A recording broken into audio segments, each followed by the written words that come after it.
L'Éternel ne considère pas ce que l'homme considère.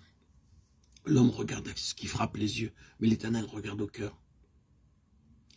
1 Samuel 16, versets 6 et 7. Dans le travail du Seigneur, nous devons faire très attention à ne pas être influencés par la nationalité, pas plus que par aucune sorte d'apparence. Il est possible que vous ayez nommé un chef de votre mission alors qu'il n'a jamais été appelé de Dieu. Et maintenant vous en payez le prix. Vous pouvez avoir dit, c'est un homme très bon, un homme qualifié. Faisons-en notre chef, prédicateur ou co-ouvrier. Et vous avez choisi seulement selon l'apparence et non selon le choix de Dieu.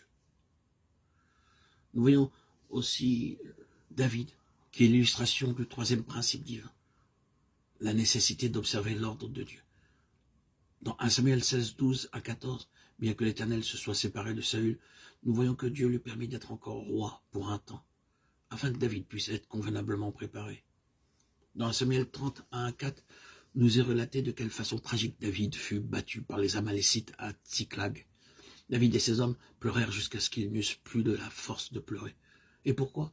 Parce que leur épouse et leur enfant avaient été emmenés captifs et que leur maison et leurs biens avaient été brûlés. Quelle grande perte! Maintenant, c'est généralement le fait des femmes de pleurer. Elles pleurent sur le bord de la route, dans le bus, dans le train, partout. Mais un homme ne pleure pas. Si un homme pleurait sur le bord de la route, cela paraîtrait étrange. Ici, nous voyons que David et tous ses hommes pleuraient. Ceci montre qu'il y avait une très grande perte à recouvrer. Cette perte était la conséquence de la propre faute de David. Il avait omis de consulter Dieu avant de rejoindre l'armée des Philistins. Le temps vint où les Philistins montèrent à la bataille contre Israël, à Samuel 29. David vit là une occasion de se venger de Saül. Aussi décida-t-il de se joindre aussi aux Philistins, disant en lui-même, « Il est mon ennemi, il a essayé de me tuer. J'ai attendu longtemps cette occasion, allons contre Saül. » Bien qu'il sût parfaitement bien que Dieu ne lui avait pas permis de toucher Saül, il se rallia impatiemment aux Philistins, n'attendant pas de trouver la volonté de Dieu, comme il l'aurait fait en d'autres temps. Il faillit, et lui et ses hommes subirent une grande perte. Au verset 8, nous voyons David se tourner vers Dieu. Dieu lui pardonna et lui dit de poursuivre, de les atteindre et de tout recouvrer sans faute.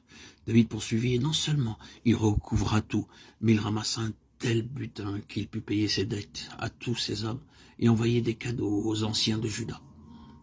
Mais Dieu s'occupa lui-même de Saül sans le recours de David. Nous voyons dans 1 Samuel 31, 1 à 6 que la fin de Saül survint lors de la cruelle bataille que les Philistins lui livrèrent et où il mourut. David n'a pas eu besoin d'aller contre lui.